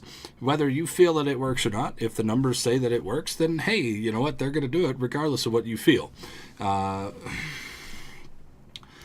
So I don't know, man. We'll see how it goes when it comes out. Do I like it? I don't know. It's going to be interesting to see, and until we actually see it in person, I don't think we're gonna be able to form an opinion, because what it says on paper is nothing compared to what it's in practical application. Well, what is said on paper is that the Worcester's a firebug, but I can still get 150 hits with only one fire. So who knows? But you're an oddity. Well, I am the rarity, man. I'm the most average rarity that you'll ever meet. So anyway, guys. So what do y'all think about the radar change? I know a lot of people are really upset about this. Why can't you do this? Well, they addressed that a while ago, and they said it's not going to happen. So if it's not going to happen, why are you beating a dead horse and going up in arms about the same thing over and over? I have played a case. We talk about RNG. You want to talk about RNG, bro? Mm-hmm. I have played a Conqueror with no fires, bro. Big gun Conqueror with no fires. Yeah. I mean, in Conqueror, I've had games where I've hit 20 fire, or I think my most is 16 fires. So, you know, it's it's like, okay. But I also know how to play a Conqueror where I will rotate between AP and HE. So, you know. There you go. I do as well. Guys, for future reference, if you guys are playing the Conqueror, don't sleep on that AP. Even with the small guns, that AP is still solid. I broadsided a freaking Yamato from 7 kilometers and hit 5 citadels into him and deleted him with 60k. So it can happen, and y'all just have to use it. So put on that expert loader, bro, and rotate that stuff out, man. Expert loader. I did that yesterday in against the Montana. So. And he was at 12 kilometers, and I was just like, rotate guns, you're dead. Next. All right. So we talked about the news. We talked about 7 days later. We talked about just a few things of what they've released for 8.1 and beyond. So let's do this. Let's check out 8.1 and let's look to the future, Caist. Let's look to the future. And everybody out there, let's look to the future here. Do you think that with this change coming tomorrow, the hotfix that's coming tomorrow, do you think this is a step in the right direction on getting everybody on board with what's going on with these carriers? I think it's a step in the right direction. There are some people that will not change their opinion because that's just the way people operate, and you know, that's just humanity. But I personally, you know, as somebody who's an aspiring CC, that's you, not me. Like I have no pull, bro. As an aspiring CC, hoping to hear back soon, I am hopeful about these changes going forward. So, I'm hopeful too. I think that, like I said last week with my man J equals Josh. What up, Josh? How's it going? Like I said with him last week, it's gonna be bad. It's gonna be bad for at least a month. It's going to be terrible. It's going to be awful. People are going to hate this for about a month. But they did say that they were working on it. They did say that they knew it was coming out and it was going to be broken. They knew about the hack thing during testing. Now, you know, they knew about this stuff. They knew about the F key spam, but they had to get the numbers, right? They had to get the beautifulness of what this game is they do make a lot of decisions on stats and on numbers and how many people are playing this and what are they doing, how much torpedo damage is happening, but they needed the actual numbers. You can test it against bots all day, but it's skewed numbers because they're bots and they're stupid. So you have to put it out there. You have to get the NAs. You have to get the EUs, the Russian servers, and the C servers. You have to get those stats and then make decisions based off of those. And I totally agree that it probably wasn't ready to come out. But on the other hand, being privy to information that a lot of people aren't privy to, they've made a lot of changes in this thing, and some very hard fought changes too. So what else do you think that they could do regarding all of these changes? Take these changes into consideration for the next question there, Case. What do you think that they can do to enhance this a little bit further? I can't give an answer to that because I don't know. I mean, without seeing where we're at this point, I want to see. I want to see with the changes tomorrow what that will bring going forward. That is the biggest thing for me. Is I want to see how this hotfix addresses the issues at hand. Right. That's the best way. That's the only way we can do it. Is the F key still broken? We'll see. Is the unlimited aircraft an issue? We'll see. I don't know. I think the next things that they didn't say that I wish that they would address is forcing these CVs to use all of their tools. I'll tell you how many hacks, how many Kagas out there that have 3 torpedo flights on their deck right now. Mm-hmm. And they are flying them out one after another. You never have to change. You never have to go to dive bombers. You never have to go toward rockets because you're number one. You're not losing enough planes, so that could possibly change tomorrow. Number two, you're dropping them out there so freaking far away that your planes never come into contact with any AA. So that's going to change tomorrow too. So that's good. But the fact that they have that many planes out there, why even put anything else on the floats? Why you got to force these guys to use all of their tools and not just rely on one? Because then that gameplay becomes very stale, and people will be like, "This is boring," and they'll go play something else. Mm-hmm. They might leave. They might go play battleships or destroyers or something. But if you don't force them to use all of their tools and to get used to all of their tools, what good is the boat having all of those tools on them? No, yeah, I totally agree with that. Yeah, I mean there can be much more than that. It's almost like maybe make the flight deck only so large that you can only have certain amount of planes, and it goes in a round robin cycle. Launch your torpedoes. You've got the other 2 on the deck.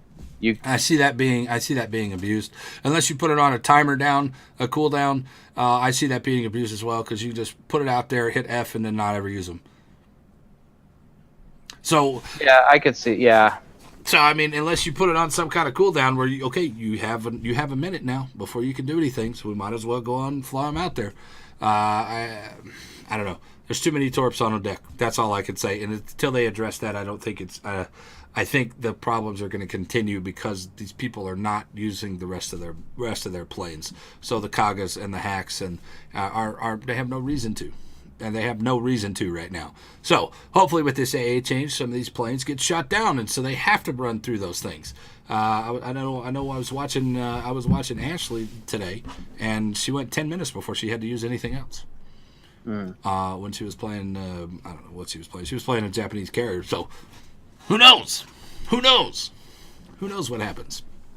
All right, guys, here's the time. Right now, your Q&A session is coming up.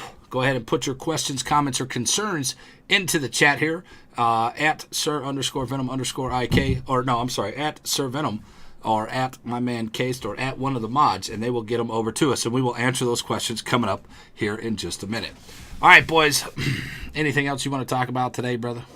Let's see. Give them some time here. Let's give them some time to put those questions in. Caist, tell us a little bit about yourself. What you do. What's your schedule here on Twitch.tv? Guys, I am live 5, 6, 7 nights a week. Really depends on the week. I'm live that much a week, starting around 6:30 p.m. Eastern Standard Time, playing for several hours. I work a day job, so I'm a Battleship main at heart, so if you like to see average Battleship play, come over and hang out. Yeah. Man, I was going to say something. I was going to ask you a question. Strategies. Let's talk about strategies for a second while they're still typing in their questions here. At SirVenomIK or at my man Caist, and we'll copy pasta it over and answer those questions here in a minute. What has gone on? Wait, let's see.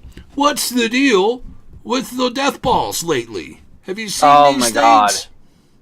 It is ridiculous, man. So check this out. So everybody knows that a limbing train happens all the time before the CV rework. Before they changed, everybody lemming trained off to one side of the map. Now, they're lemming training, but in a big-ass ball.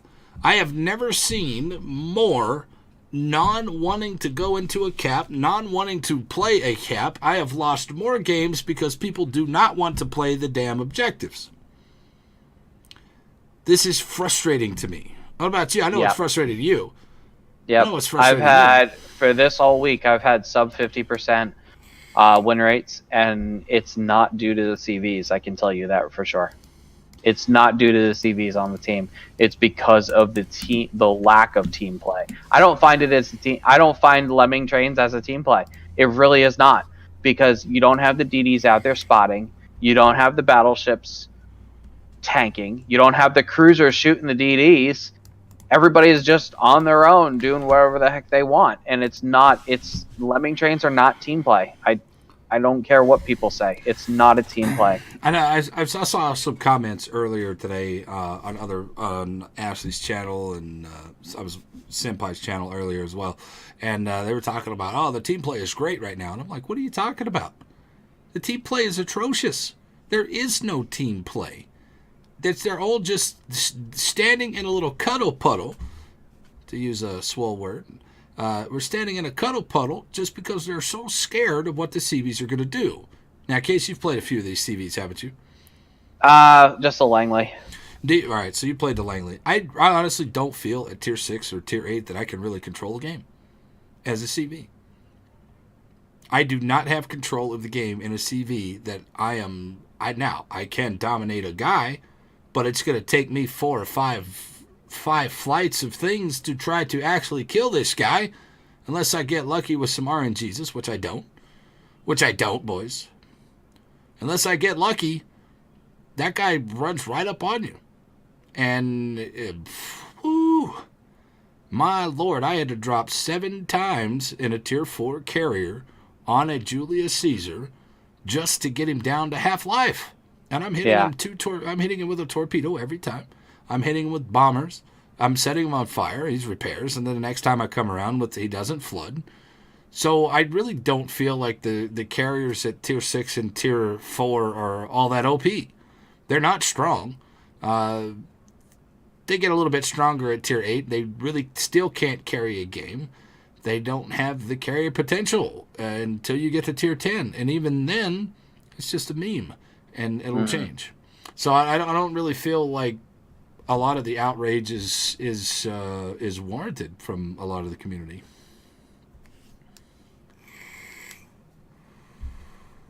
Yeah, I agree.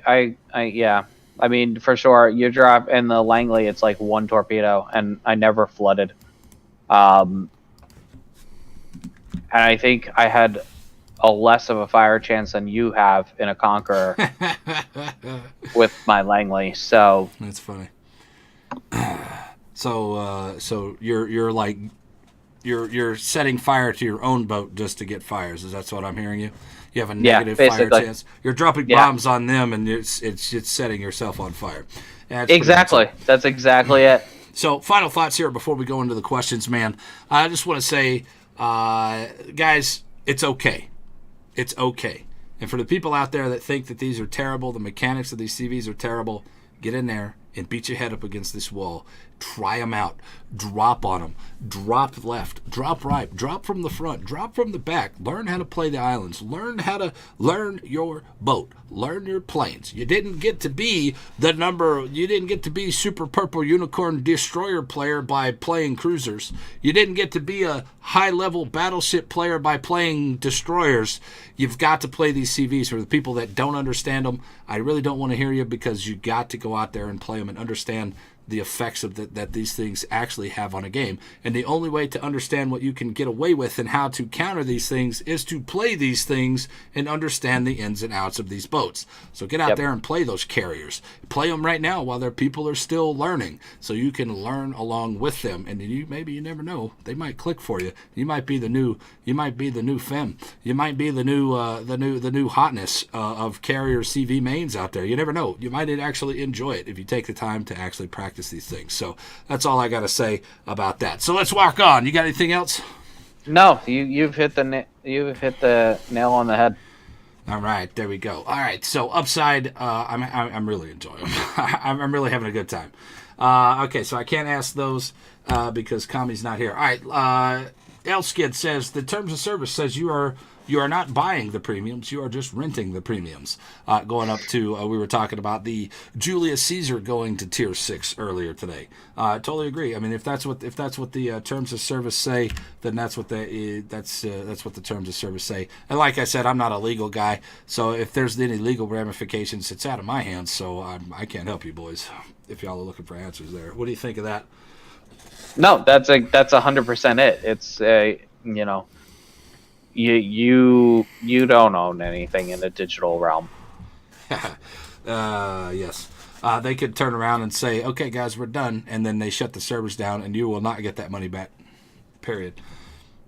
They could do it. I mean, for the fact that they did that already, they shut down, what was the other game that Wargaming had recently?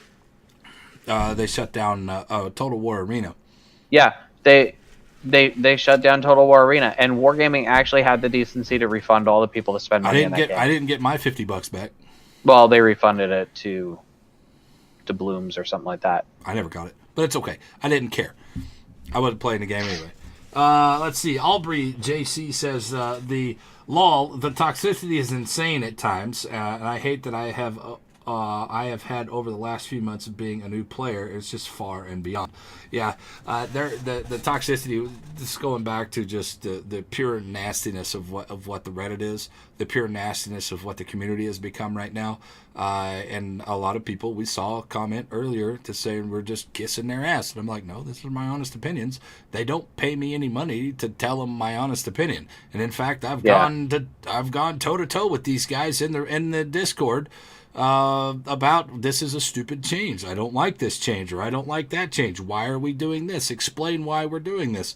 Can you please explain this? Blah, blah, blah. And they have taken their time out of their day to say, hey, Venom, this is what we're changing. This is why we are changing it, and this is the reasons. And if you don't like it, well, tough. That's what we're going to do anyway. And I was like, okay, thanks for answering, I give them that much respect for man, it had been rough on these guys right now. Oh yeah. I can even you can see it when Fem streams.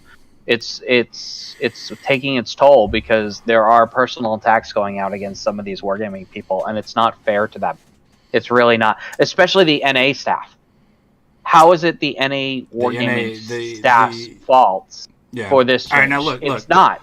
I also want to sit here and say that I am not a wargaming apologist. I am not trying to kiss up on them. They're not doing anything for me that other than testing purposes. That's it. That's basically all they're doing for me. So it's my honest opinions. I think that the CVs are fine, and people just need to calm the hell down. I mean, there's a lot of community contributors that are feeding into this, and I disagree with that as well. But that's not my place to point that out. They know what's going on, and they will address it dearly. So, David Roberts said Ashley ran the Kaga Tort planes for 10 minutes before she had to change the planes. Thank you very much, David Roberts. As we were talking about that she was playing the Kaga apparently. R3 Tack says it's so nice sailing around in a DD to be hammered back to the Stone Age by rockets from a CV. We addressed that a little bit. They did not say anything about the DD spotting right now. They did put a little quip out there saying that if you turn off your AA at the beginning of the game, maybe you won't get spotted till you're at 2 or 3 kilometers. But does it really matter? No, because then he'll flip around and he'll come back for you again. I still think that they need to make some kind of change here, Caist, about the way the spotting works for DDs from the planes, because it's just permanent. And it's honestly, Caist, I think it's a little bit worse. I think it's a little bit worse than it was before with this spotting. Oh, I agree. From a plane spotting point of view, yes, it is. Because there's still the invisible plane that's spotting my battleship. I don't know where the hell he is. He's at least 10 kilometers away. That's the thing. All the planes have the same detectability range, 10 kilometers, right? If they want to put on the concealment expert on their captain and then the concealment module in their upgrade, they can get it down to 8.1. But pretty much before they ever drop on you, other than the hack, guys, before they can drop on you, you are spotting those planes. Now, whether you are able to get in damage and do any damage to those planes, that's another story. That's all based on what that carrier decides to do with those planes. So I don't know. Spotting mechanics for DDs need to definitely be looked at in the next, not this patch that's coming tomorrow or the hot fix that's coming tomorrow, but soon, very soon, or it's gonna get a lot worse before it gets better. Pico Zekium. Hey, Pico. Since the rework, I never had so much team play like pushing together. There is one good thing about this death blob that is coming out and around and everything, is the fact that if you get in a death ball, push. You guys got to push in a death ball. You guys have got to push in that death ball. Push into the caps. Push into the caps. Go for it. Go get those A caps. Caps win the games. Caps win the games. So if let's just scenario here it for you, Caist. All right, you ready for this? All right. So you guys get 2 death balls. You've got 2 sets of 6 ships, running each of the opposite corners. So let's just say you're on 2 brothers. You got one guy going. You got one blob going to A, one blob going to D. Well, that blob at D is facing their entire team blob of 12 boats or 11 boats plus a carrier over there on the other side. Well, guess what you should do? You should push in up on the other side, turn these 6 boats around, and kite the hell out. So now there, not only are you going to have that cap that you originally get, you're going to have that other cap for free. Plus, you could go into the back of them, and now you're going to have that cap. That's 3 caps. That's 3 caps that you're going to have. So you're going to be racking up points. So if this death ball that's kiting out there starts losing, it's not as bad. Why? Why? Because you've got those points to keep you in the game while your team is melting around you. And then a CV gets a good shot. Maybe your guys in the back, they finally have cross shots on them, and now you're starting to hammer these guys. And you might get down to the last couple, but guess what? Now you've had 3 caps from the entire fucking game. It's 800 to 300, and it doesn't matter now. The other guy just runs off. And what can they do? Nothing, because you're just going to point out on them. So caps are so important in this game, and I have never seen so many ignoring of the caps lately than now. I mean, it was bad before, but now, I don't know.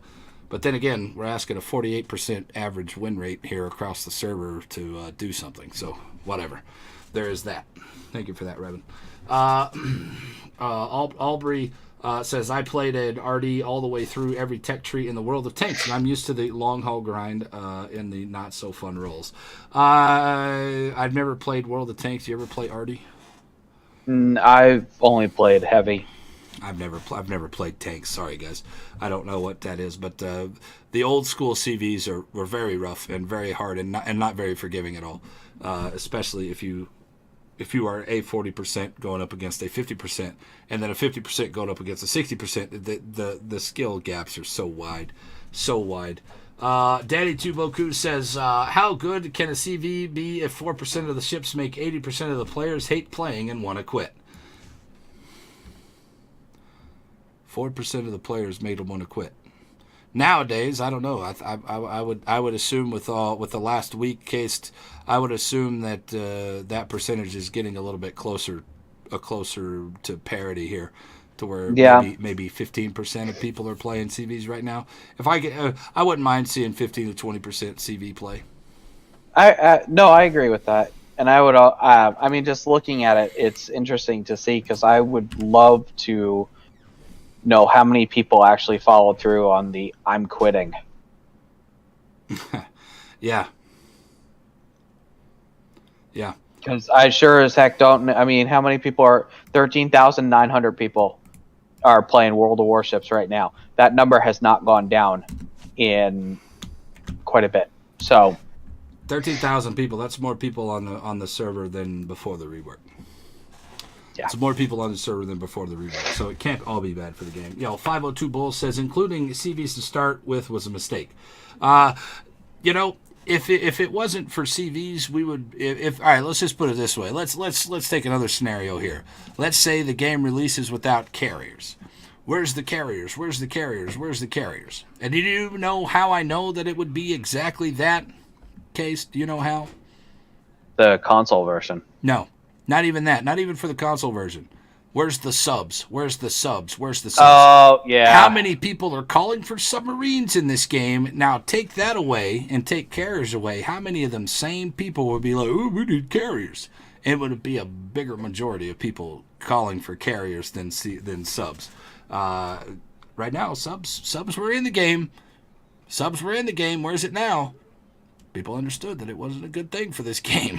I think. No, it was not. If you want to bring subs in right now with that iteration that they had, it would be a huge mistake for this game because subs were not weak at all. They were pretty strong. They're stronger than destroyers, honestly. Let's see. Daddy Tuboku. People stop complaining when they are dead, so keep whipping. Problems must have been solved now because we hear no more complaints. Yep, pretty much. Pico says where they come from, the stern or the bow, with the side the more plane counts. I'm assuming you're talking about the AA. It doesn't matter where the plane is, as long as it's on that side, the AA is effective 100%.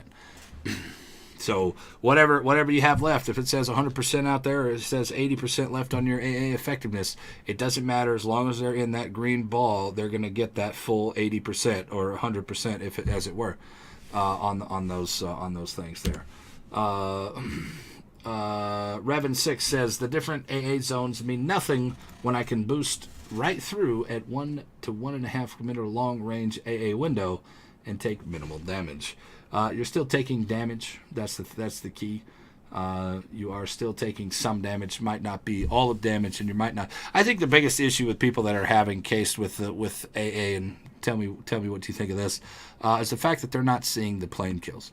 They're seeing all of this damage pop up, and they're seeing I've got 20,000 plane damage, but I'm not seeing the kills. I think that's what a lot of people are having the issue with, is that they're seeing the damage, but they're not seeing the plane kills. And you see this a lot in the mid tier, not so much at the high tier because the planes are in and out so fast you really don't have a full on chance, or they die. So I think the mid tier is probably struggling more with AA than the high tier. Yeah, no, I agree. Huh. I mean, my Montana 25 plane kills. It's like, okay, and it's not even AA spec. So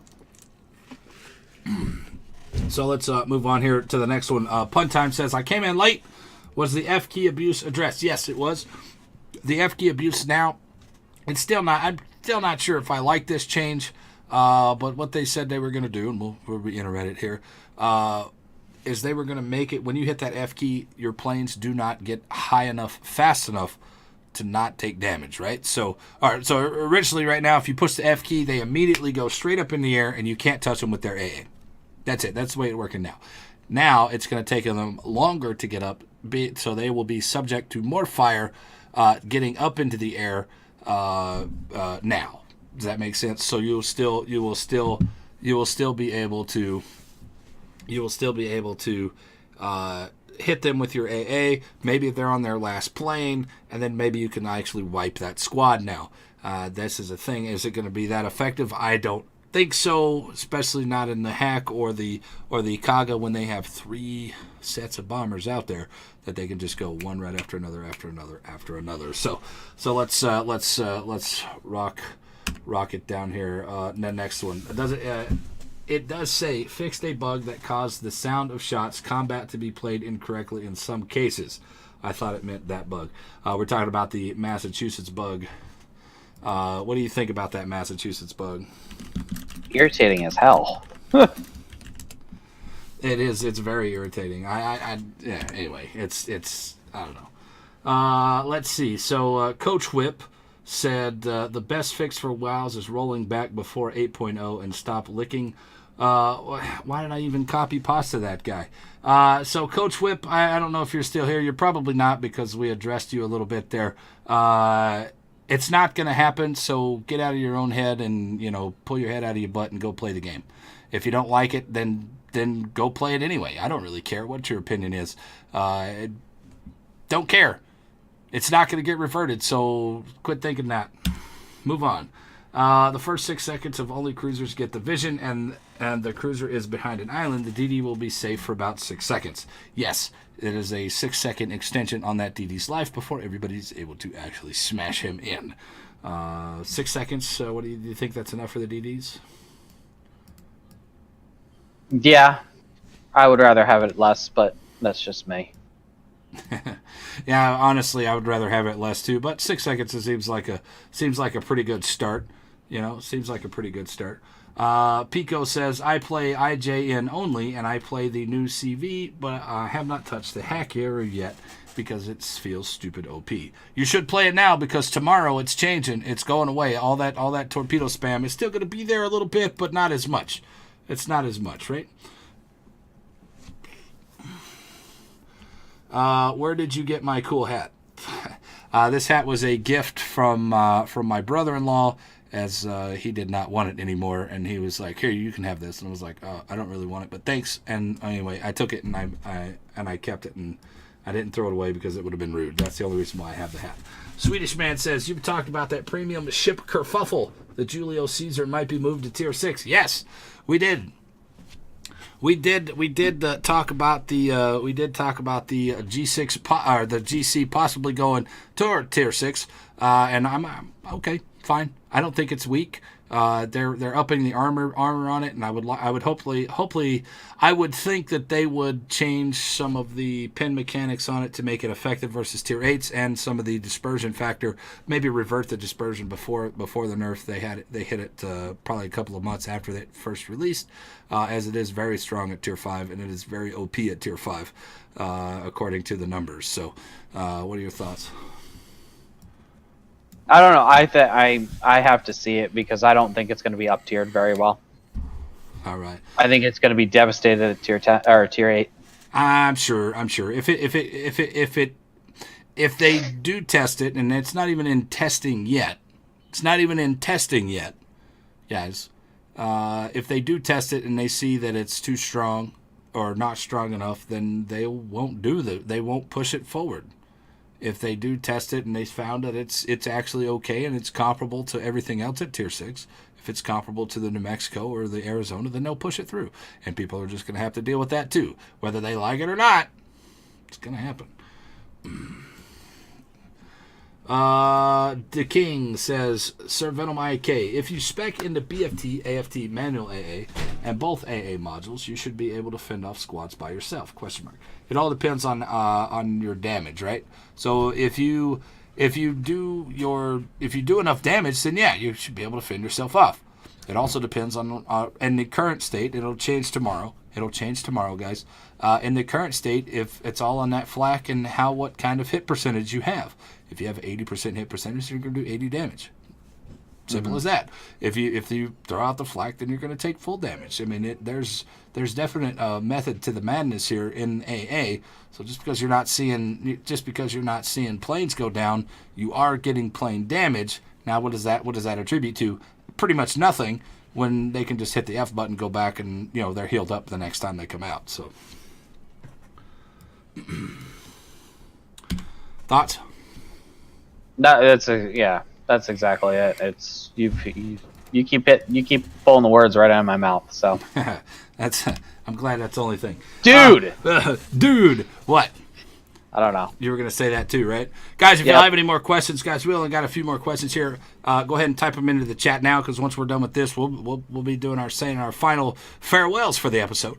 Hanging out with my man Caist. You guys can hit him up over on his channel, twitch.tv/Caist, or hit him up on his Twitter at CAIST with an underscore. That's Caist with an underscore. Or you guys can hit me up on my Twitter here at Sir_Venom_IK. Guys, if y'all are hanging out here in the channel, twitch.tv/SirVenomIK, thank y'all very much for watching so far, man. Hopefully you guys are enjoying the show. Way Loss says, passivity is so high right now. Passivity has always been high. I think that the passiveness of the player base right now has always been very high, but it's even higher right now, and it's even more in the limelight because you guys are actually paying attention to it more. If you go back and really think about the games before this rework, you will see that the people still did the same shit. They did not go cap. They sat next to each other. They went and sat behind islands, but they weren't as punished hard now, but now they are because they're losing more and more games. Thoughts? I think that was always a problem, though. Yeah, it's always a problem. Yeah, it's just always more, been a problem. It's more personified right now. Passive play is kills games. So, Gumbo Jackson, from playing a number one, nice name, I like it. Servant of Mike K, he says, from playing a ton of CVs since the rework, I think the chance of flood is very low. And that's correct. CVs do not have huge alpha anymore. And I'm glad they don't have the huge alpha. Sometimes I like to see it. Every once in a while I'll get a 10,000, 12,000 damage, but that's about it. And unless I hit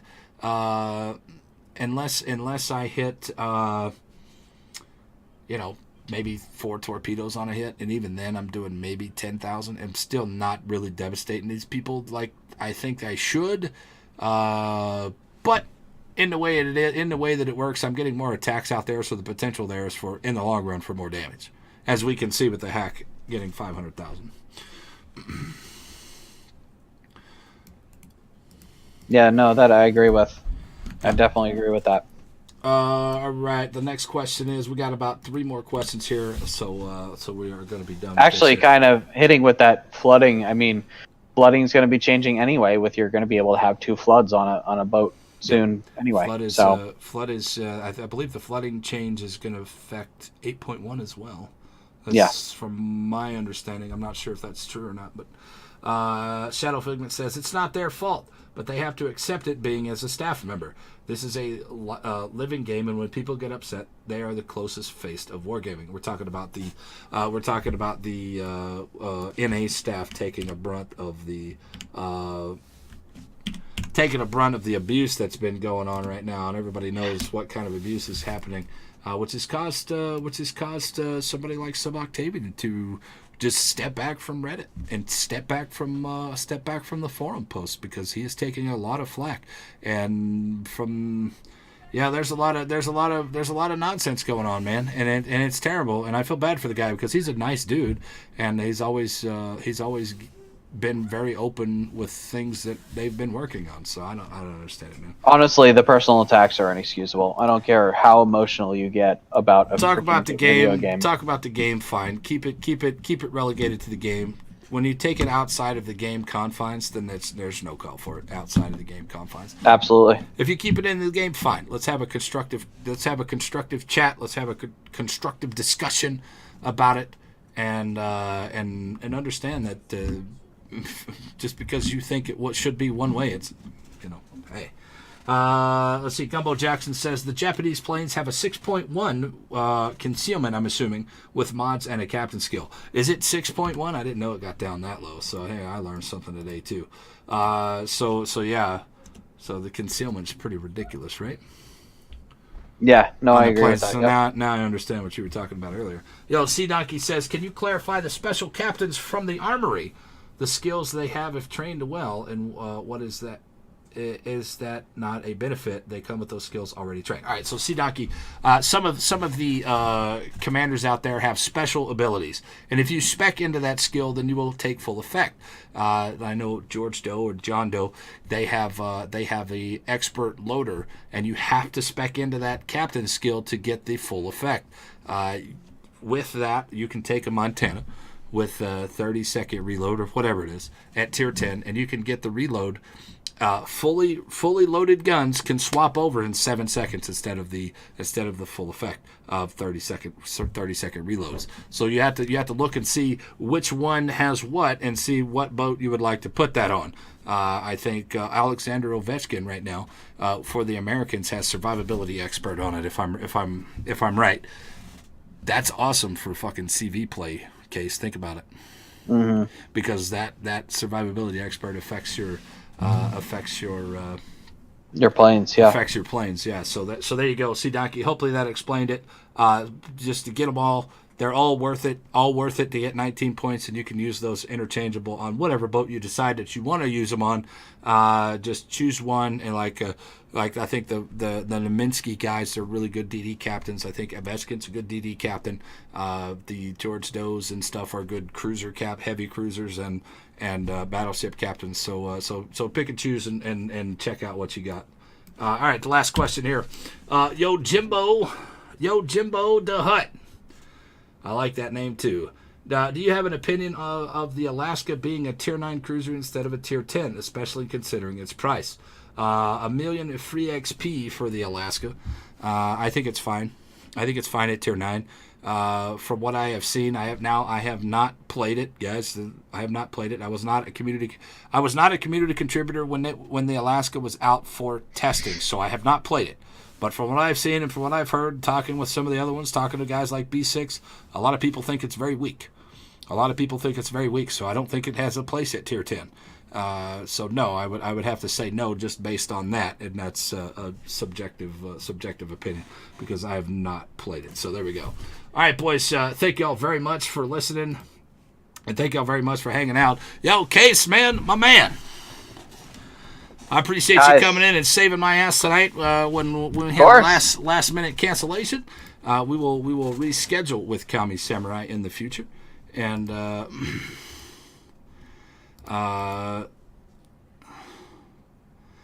OJ, man, calm down, bro. Calm down, guys. Calm down, people. Anyway. So check this out, Caist. I appreciate you, man. We're going to go ahead and play some games here as episode 16 is now in the books across your podcast. I don't know how to talk anymore, man. I'm so beat down, tired with all this stuff tonight. Across your bow, episode 16 is now in the books. I want to thank each and every one of you guys for coming out. Next week, we got a hot one. We got a tall one. How about that? We got a tall one case coming up with us next week. Ashley, a.k.a. Ashley, will join us next week here. We will talk about something. I don't know yet. We'll figure it out. Guys, just be sure to ask her how tall she really is in real life, because she is freaking enormous. She's just 6-7 feet tall, something like that. I don't know. She dwarfed Venom. So it was awful. I've never felt so intimidated in my life.